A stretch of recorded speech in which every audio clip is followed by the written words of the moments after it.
COVID-19 in our beloved county of Mandera. Mandera County government continues to be on high alert following the reporting of the first 2 index cases of coronavirus which tested positive 2 days ago. We continue to step up surveillance, detection and response, and are well aware that we have a weak health system inherited after 50 years of underinvestment in the health sector by successive governments. We are alive to the fact that we have long and porous borders with both Ethiopia and Somalia, with many unmanned crossing points. Screening of passengers continues and monitoring of border crossing points at Bulahawa and Malkasuftu, as well as in other border crossing points across the county, continues as part of our surveillance measures. We urge the public to understand that the county government regular briefings on COVID-19 is the only source of verified information in the county besides the National Ministry of Health updates. We urge the public to ignore anyone sharing unverified information on COVID-19 purporting to be from Mandera County on coronavirus pandemic. We are required to report all COVID-19 related incidences, but we have no control over records outside the jurisdiction of the county government. We plead with the public and the social media platforms to be sensitive to the patients under treatment for coronavirus, healthcare workers offering care, and to stop stigmatizing and traumatizing their families. We all want to be paparazzis fighting to be the first to report, yet we are sharing inaccurate information which is dangerous and criminal. Ladies and gentlemen, these are difficult times. Coronavirus is like an invisible enemy that does not differentiate between the young and the old, men or women, rich or poor. You have seen it. It is a disease that knows no boundaries or religion. It infects leaders like myself and anybody that comes into contact with it. The disease does not even spare doctors and nurses. It can be me today and you tomorrow. We are handling these challenges as professionally as possible. Sometimes, because of the multi-agency approach we use, some gaps may occur.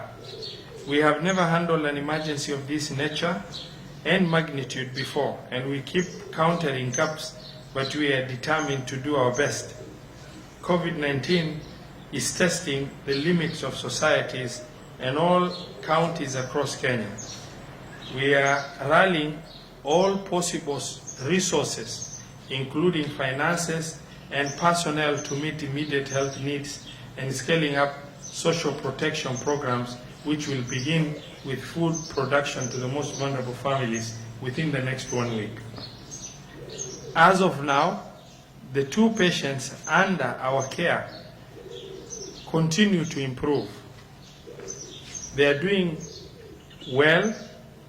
The fever has subsided, the coughs have subsided, and continue to receive medication under the care of our dedicated healthcare workers. As of today, and looking at the improvement over the last 4 days, there is great hope, inshallah, that they may recover fully very soon. Contact tracing of passengers who traveled in the same bus with the 2 patients continue despite challenges of patients who disembarked midway before reaching Mandera, as well as those that do not have phone contacts or their phone numbers were not captured against the manifest. I would like to assure the public that we are making very good progress with contact tracing for the bus and others who may have made contact with those patients. Despite the progress being made, we have run short of sample collection kits. We have more than 30 people in quarantine, but we have no kits with which to send samples to Nairobi. We appeal to the Ministry of Health to urgently avail the kits to enable us forward samples for testing. I still make a fresh appeal to the National Steering Committee on COVID-19 to help Mandera set up a testing facility or consider availing a flight to help with movement of samples to the nearest testing facility in Nairobi, which is 1,200 kilometers away. This situation was occasioned by a presidential order on lockdown of travel into and from Mandera, and subsequently all flights and public transport to Mandera and back to Nairobi are grounded.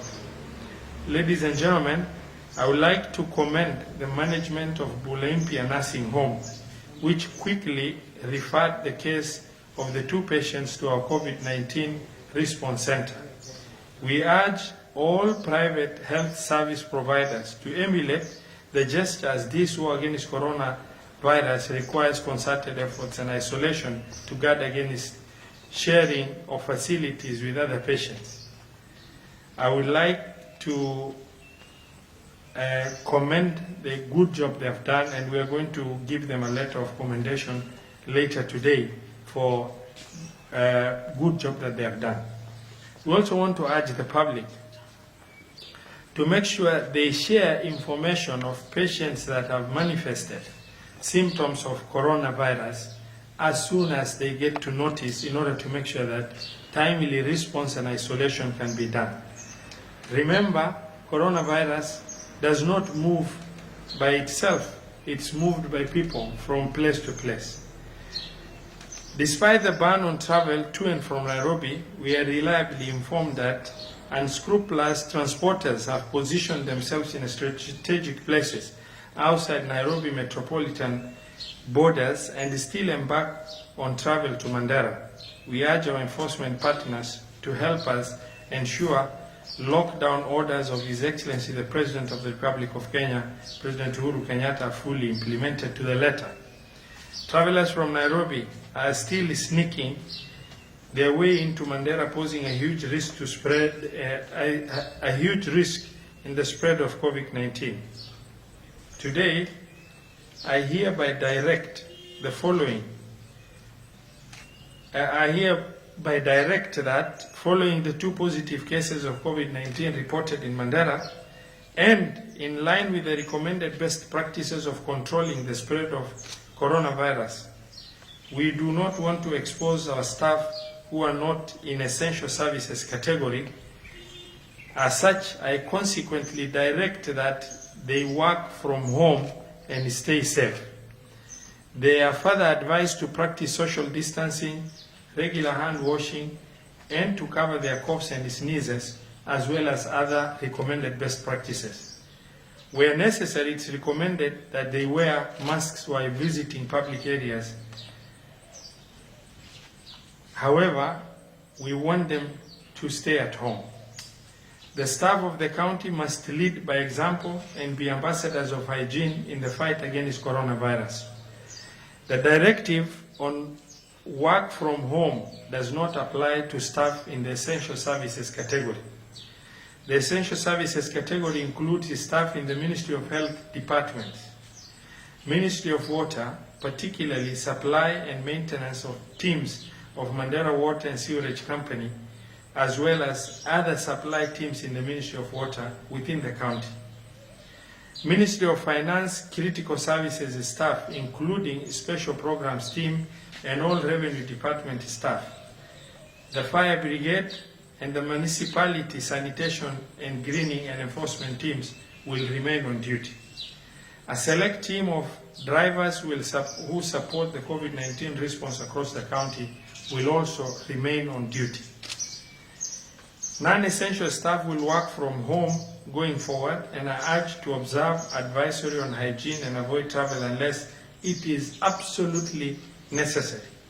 All staff are directed to seek clarification on the same from their county executive committee members and respective heads of departments and line chief officers for avoidance of confusion. And it's important to note, any such stay home must be supported by a written permission from authorized person. Consequently, Mandera County government will shut down operations and concentrate focus on COVID-19 detection, prevention, intervention, and response. The gates to offices will remain closed to public, and those with urgent issues are advised to send their requests by email to offices or through our telephone lines addressed to the county secretary or the respective department involved. Our COVID-19 emergency lines will remain in service on 24-hour basis. Finally, countries that have succeeded in this fight against coronavirus are those that practice early lockdowns to restrict the spread.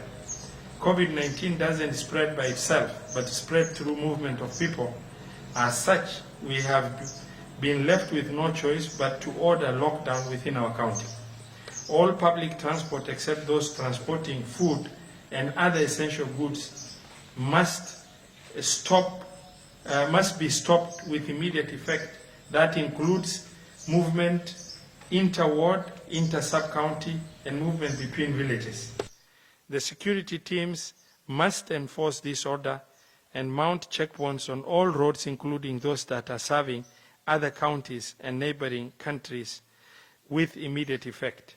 Failure to lock down public transport will only mean expectation of mass death within the county and neighboring regions, including our international borders. Thank you very much.